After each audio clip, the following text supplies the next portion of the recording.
Emma, stop being dramatic. Your sister would never do that. My mother's dismissive voice echoed through our kitchen as I tried, once again, to explain why my insulin readings weren't making sense. I'm 24, have been managing my type 1 diabetes since I was 12. And for the first time in years, my numbers were dangerously erratic. Standing there, clutching my glucose meter with shaking hands, I watched my sister Sophie smirk behind our mother's back. At 20, she'd always been the perfect child, straight A's, popular, and most importantly in our family's eyes, healthy. Mom, I know my body. These readings don't make sense. Yesterday my sugar was perfect before dinner. I took my usual dose, and 2 hours later I was dangerously low. Today, the same dose sent me skyrocketing. My voice trembled with frustration and fear. Maybe you're just stressed about your new job, Sophie chimed in, her voice dripping with false concern. You know stress affects blood sugar. I did know that. I knew everything about managing my condition. I had to, but this was different. These swings were too extreme, too unpredictable. And they only started happening when Sophie moved back home after dropping out of college. I'm keeping my insulin in my room from now on, I announced, gathering my supplies. Now you're just being ridiculous, Mom snapped.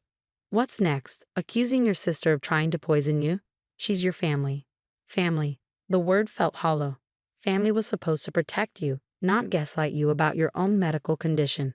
But in our house, keeping up appearances always mattered more than facing uncomfortable truths. That night, I double-checked my insulin pens before taking my evening dose. Everything looked normal, but something felt off. I'd been a diabetic long enough to trust my instincts. After injecting, I set up my phone to record my room while I slept, something I'd never thought I'd have to do in my own home. The next morning, my blood sugar was through the roof, despite taking my usual dose. Checking my phone footage, my heart stopped. At 2 a.m., a shadow had crept into my room, moving directly to where I kept my insulin. Sophie, thinking I was asleep, had switched my insulin pens. With trembling hands, I called my endocrinologist, Dr. Martinez. She'd been my doctor since my diagnosis and was the only person who'd always taken me seriously. These numbers are concerning, Emma, she said after I sent her my readings. Can you come in today? I want to run some tests. At the clinic, I showed Dr. Martinez the video. Her usually calm demeanor shifted to something more serious. Emma, tampering with insulin can be lethal. This isn't sibling rivalry, it's attempted murder. The blood tests she ordered weren't just routine checks.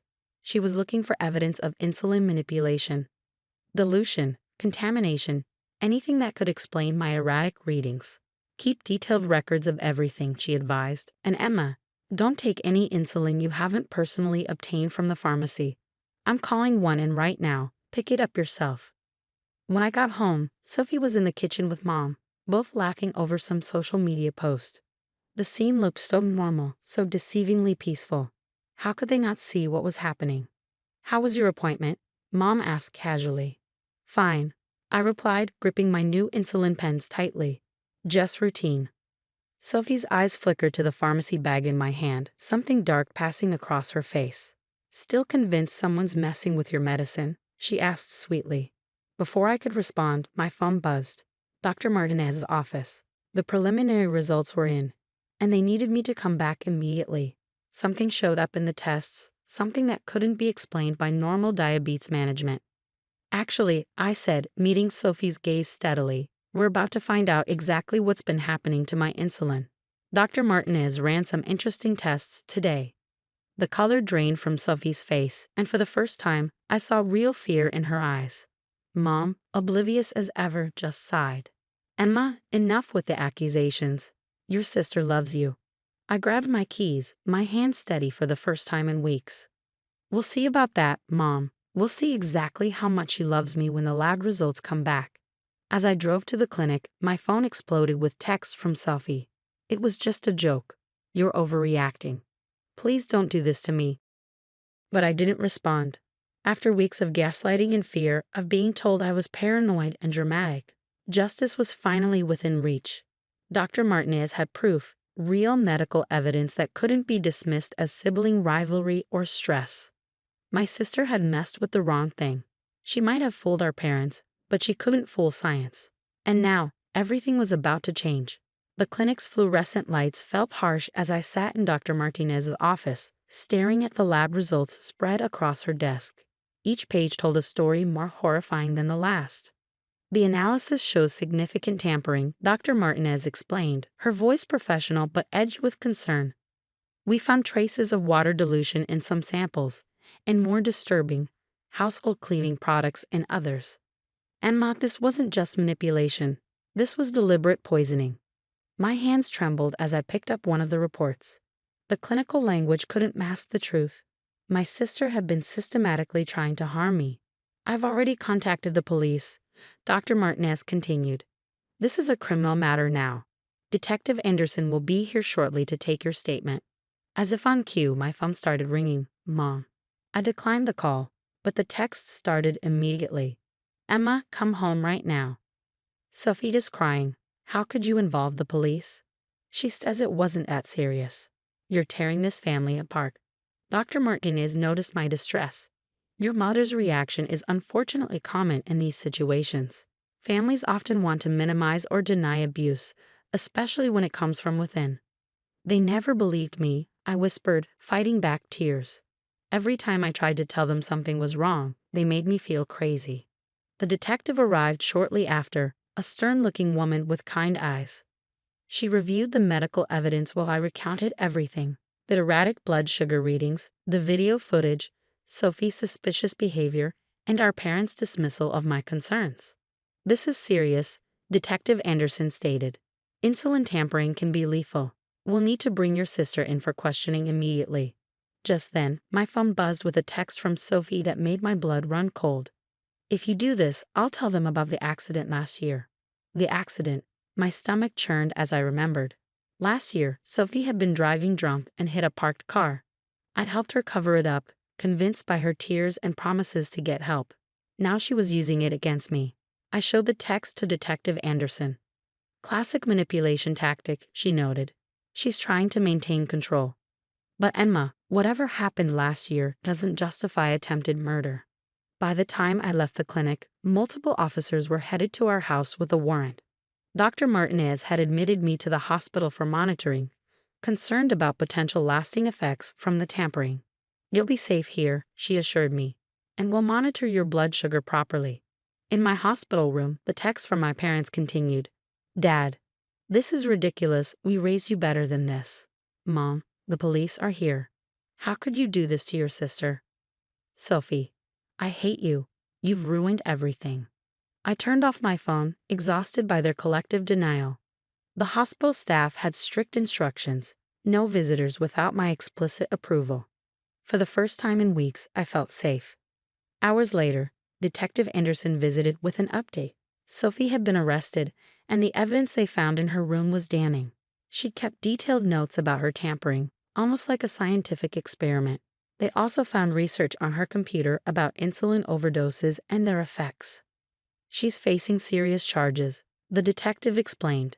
And your parents may face charges too for endangerment since they dismissed clear warning signs. My parents, despite everything, part of me ached for them. They created this situation with years of enabling Sophie while dismissing my concerns. Their perfect daughter had turned out to be capable of calculated attempted murder, and their dramatic diabetic daughter had been telling the truth all along. Dr. Martinez came by later to check my readings. Your numbers are stabilizing, she said, reviewing my chart. But Emma, we need to talk about long-term safety plans. You can't go back to that house. I nodded, already having reached the same conclusion. My friend Olivia had offered me her spare room, and my job could be done remotely. I had options, good ones that didn't involve living in fear. I know, I replied. I never thought it would come to this. That my own sister would. Family abuse is complex, she said gently, but you did the right thing by speaking up. You may have saved your own life. That night, alone in my hospital room, I finally read the last text from Sophie before turning off my phone. Nobody will believe you anyway. They never have. But she was wrong. The blood tests had believed me. The police had believed me. Dr. Martinez had believed me. And finally, most importantly, I had believed myself. 6 months later, I sat in the courtroom, watching Sophie plead guilty to attempted first-degree murder. Her designer outfit and tearful performance couldn't hide the truth anymore. Not from the judge, not from our parents, and certainly not from me. The prosecutor presented the evidence methodically, my medical records, the contaminated insulin samples, Sophie's detailed notes, and the video footage. But it was her internet search history that finally shattered our parents' denial. How long to die from insulin overdose? Can insulin poisoning look natural? How to tamper with diabetes medication? Mom sobbed in the gallery while Dad sat stone-faced. They'd finally been forced to see their perfect daughter for who she really was. The psychological evaluation had revealed what I'd suspected all along. Sophie had been jealous of the attention my diabetes required, even though that attention had mostly consisted of medical appointments and careful monitoring. Your Honor, Sophie's attorney began. My client was suffering from severe mental health issues. But the judge cut him off. Miss Andrews, your premeditation is clearly documented. This wasn't a cry for help. It was a calculated attempt to end your sister's life. When Sophie was sentenced to 15 years with mandatory psychiatric treatment, I felt no joy, just relief. The nightmare was finally over. Outside the courthouse, my parents approached me for the first time since the arrest. Emma, Mom started, her voice breaking. We should have listened. We failed you, Dad added, looking years older than he had 6 months ago. I took a deep breath, remembering my therapist's words about setting boundaries. Yes, you did. You failed me for years.